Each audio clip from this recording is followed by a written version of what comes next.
It has been almost a year since my last upload, and I can't lie, I got sidetracked by life.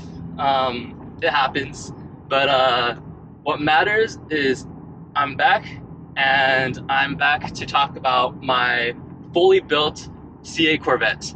So at this point in time, I'm completely done modding it. No more plans for this car. It is my daily driver, so I don't want to, go too ham on the modifications. While we're on our way to get some boba, I kind of want to talk about what it's like daily driving this CA Corvette. Obviously, it gets a lot of attention everywhere you go, both good and bad attention. But pretty much people's views and opinions of you are highly polarized.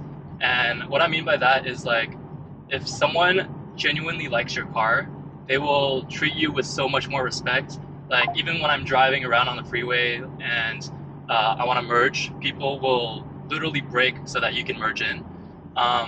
Or if you're trying to make a turn and someone else has right of way, they will still give you right of way just because of your car. So that's the positive side of it. And what I mean by negative attention is like sometimes, obviously, there's a lot of jealous people. They kind of make negative assumptions about you and your character based off the car you drive. And I've had a lot of incidents where like I go to car meets or car shows and I become friends with some of these people, and they tell me after the fact that when they first met me, they assumed I was just an asshole. Excuse my language, but they assumed I was an asshole because of the car I drove. And then once they really got to know me, they realized like I'm a pretty real dude. I'm not pretentious about the car or anything like that. But the reality is like when you drive a car like this, people will definitely, have negative assumptions about you. So that's kind of the, two polarizing realities of daily driving a CA Corvette.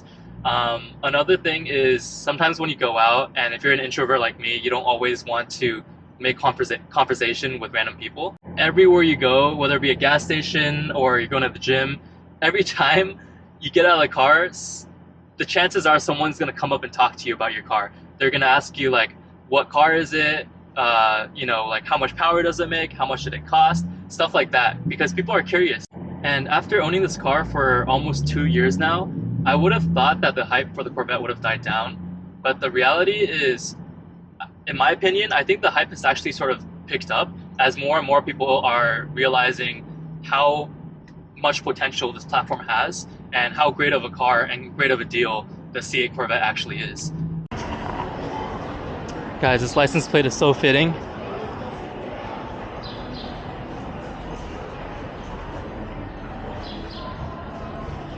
Alright, let's go get some boba.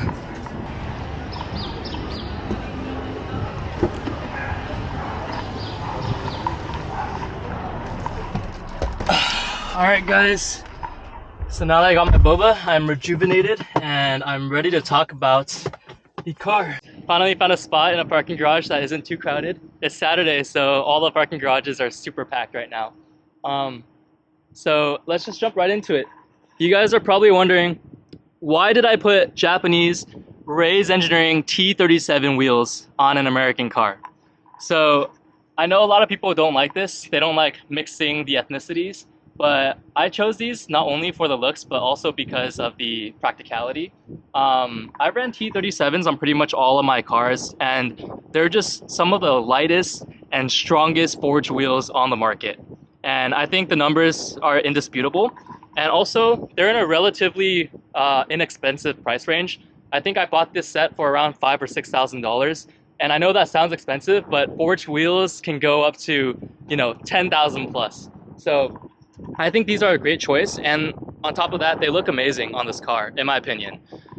Second thing I want to talk about is the air suspension kit. So obviously, I can't drive around with the carbon fiber lip this close to the ground. In fact, I'm already on my 4th or 5th set because I've broken so many of them when I was static. But yeah, I decided to go with the frunk mount on this Corvette because it just looks better when the air tank is in the front. So let me show you guys.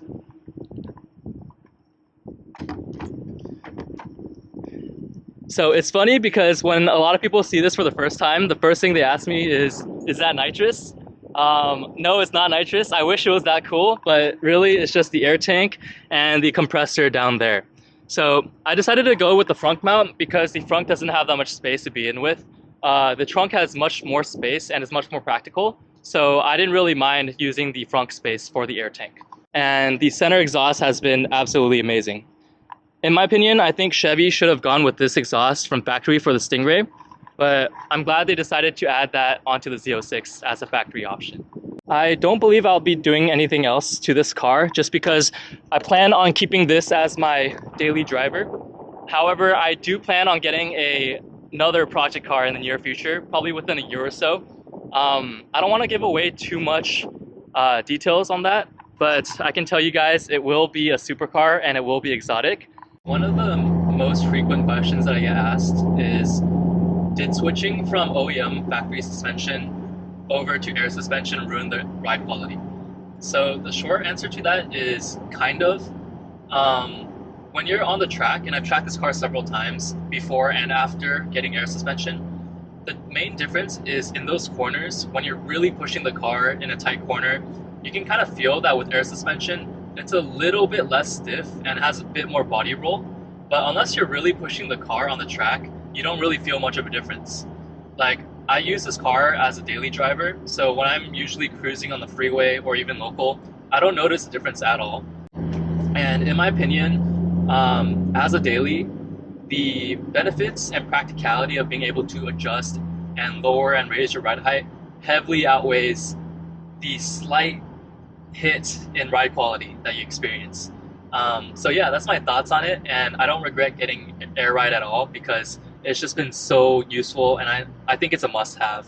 Okay guys, there's an underpass coming up, and you know I can't end the video without giving it a little bit of gas, so let's hear this.